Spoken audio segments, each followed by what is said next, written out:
Child reality stars are speaking out, you guys. There have been a ton of kids that grew up on reality TV that spoke to Teen Vogue recently, and we are going to get into what they had to say about their childhoods. I've covered this topic quite a bit about kids that have grown up online and talked about their experiences, and we're going to get into it even more. We are deep diving into the voices of reality TV kids who are finally speaking out about their experiences growing up in front of the camera, having their childhoods broadcasted to the world, and in some cases, literally stolen from them. So Teen Vogue published this really in-depth piece by Fortessa Latifi featuring multiple now grown kids who were on reality shows when they were younger. Though it's important to note that each one of these kids interviewed did say they would do it all over again. Teen Vogue published, each of these reality kids would do it all over again, sacrificing their privacy for the experience of filming a show. In all, each of them said the experience and opportunity was worth the pitfalls, but it can be tough to grapple with, probably because the hypothetical scenario of choosing to do it all over again is different from how they ended up on TV, as a result of their parents' choices. But of course, being on television wasn't easy, as we have heard over the years what it's like to be a child star, and these kids certainly faced a lot during their time in the spotlight, and even still to this day. Hannah Goslin, known from John and Kate +8, recalled a childhood where cameras were a constant presence, so much so that there was a period of time where the production crew literally lived above the family's garage in a detached apartment. She didn't realize how unusual her life was until paparazzi began showing up at her elementary school. While filming did make her close with her siblings, it seemed to drive a wedge between her parents, whose very public divorce played out on television. And we've talked about this family drama before. I mean, John and Kate Goslin were once one of the most recognizable couples on reality TV. The show followed the daily life of the couple and their 8 children, a set of twins and sextuplets, navigating the chaos of a very large household. Premiering in 2007, it quickly became a massive hit, with episodes drawing millions of viewers intrigued by both the logistical challenges of parenting 8 kids and the dynamic between John and Kate. Kate, often portrayed as the strict parent managing the household, and John was always the more laid-back dad. As their fame grew, so did the cracks in their relationship, and by 2009, their marriage publicly unraveled in what became one of the most scandalous reality TV divorces at the time. Their split played out both on and off camera, and during the show's 5th season, they announced their separation in a special episode which aired the same day divorce papers were filed. Not long after, John and Kate +8 was rebranded as Kate +8, with John exiting the show amid growing controversy. He began publicly criticizing Kate, claiming the show was exploitive and that he no longer wanted their children to be filmed, despite having initially signed off on the series. Meanwhile, Kate continued filming with the children, defending her decision by saying the show was a source of income and that the kids enjoyed it. There was so much in the press, in the tabloids at the time of their divorce. I mean, there were things about John being with another woman and Kate with the security guard. I mean, there was so much that was constantly being said. The drama didn't even stop after the cameras turned off. I mean, over the years, John has taken custody of 2 of the sextuplets, Hannah and Colin, both of whom have spoken out about their feelings under Kate's care. Colin in particular was placed in a behavioral facility at a young age, which John has repeatedly criticized. Kate has avoided interviews in recent years, but has continued to defend her actions as necessary and rooted in love for her kids and Colin. Now, while filming the show, Hannah says that her and her siblings found ways to kind of handle being filmed all the time, and that if they purposely said a brand name or were wearing something or holding something that was a brand name due to trademark, they could not use that footage. And so this was kind of a loophole that her and her siblings would kind of do if they wanted to do or say something that they didn't want to be on TV. Teen Vogue wrote, in the face of the ever-present cameras, Goslin and her siblings found loopholes to the constant filming, like when they realized that footage couldn't be used if they said a name brand because of trademark and product placement issues. If the siblings ever wanted to say something they didn't want to end up on TV, one of them would say a brand name over and over while the other did or said whatever they wanted. Eventually, the crew caught on and told them to stop. Despite everything though, she said she wouldn't change her experience and appreciates that,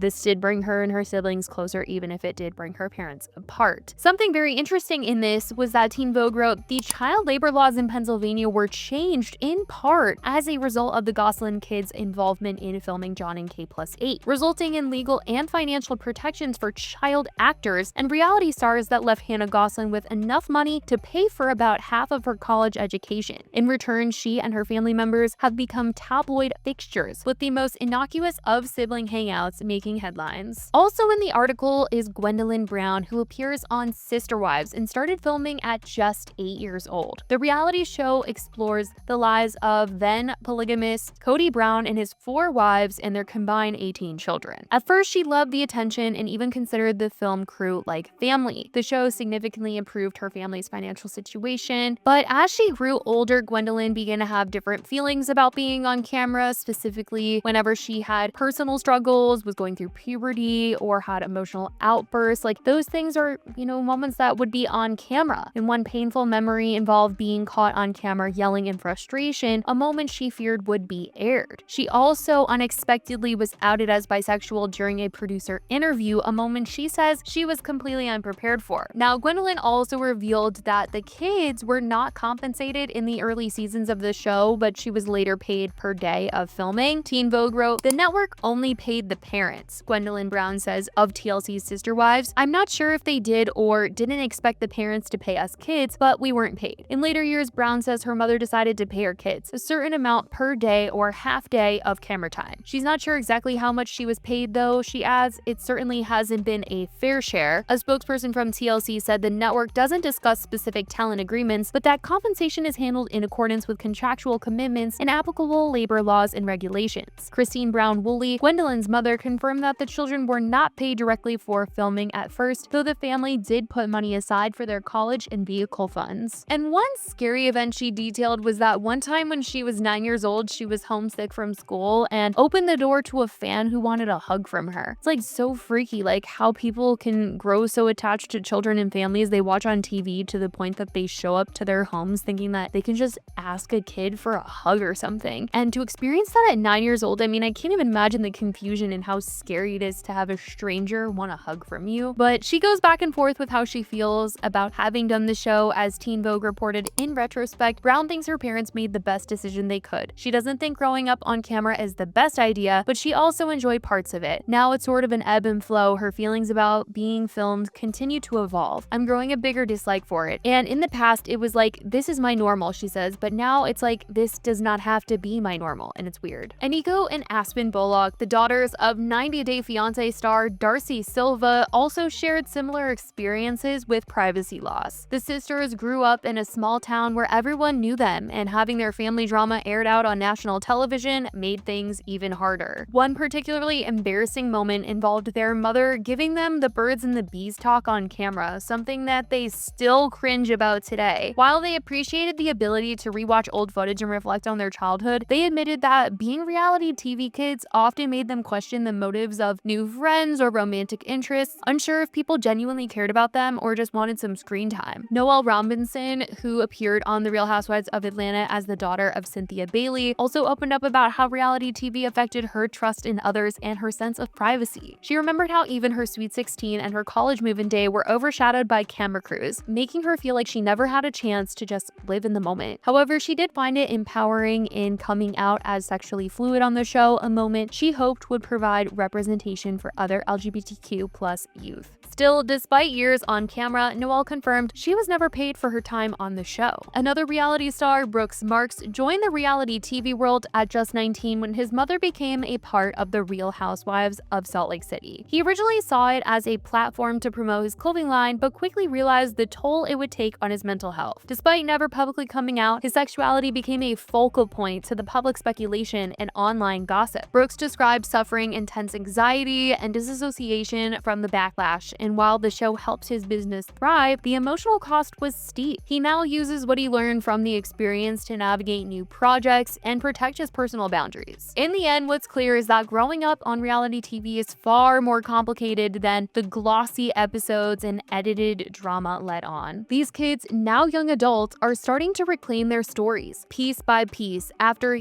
years of having their lives dictated by producers, networks, and sometimes even their own families. As more of these stories stories come to light, the conversation around ethics, protection, and compensation in reality television is only growing louder. And hopefully, it leads to a future where no child has to sacrifice their privacy, autonomy, and earnings just to be seen. I mean, it's crazy that a lot of these kids had a similar experience of not getting paid. The fact that these networks were only paying the parents, like, that's crazy. I certainly want to know what you guys think about all of this, what they had to say, their experiences, and if you guys have watched any of these shows, let me know your thoughts in the comments. I love you guys so much, and I will talk to you in the next video. Bye, guys.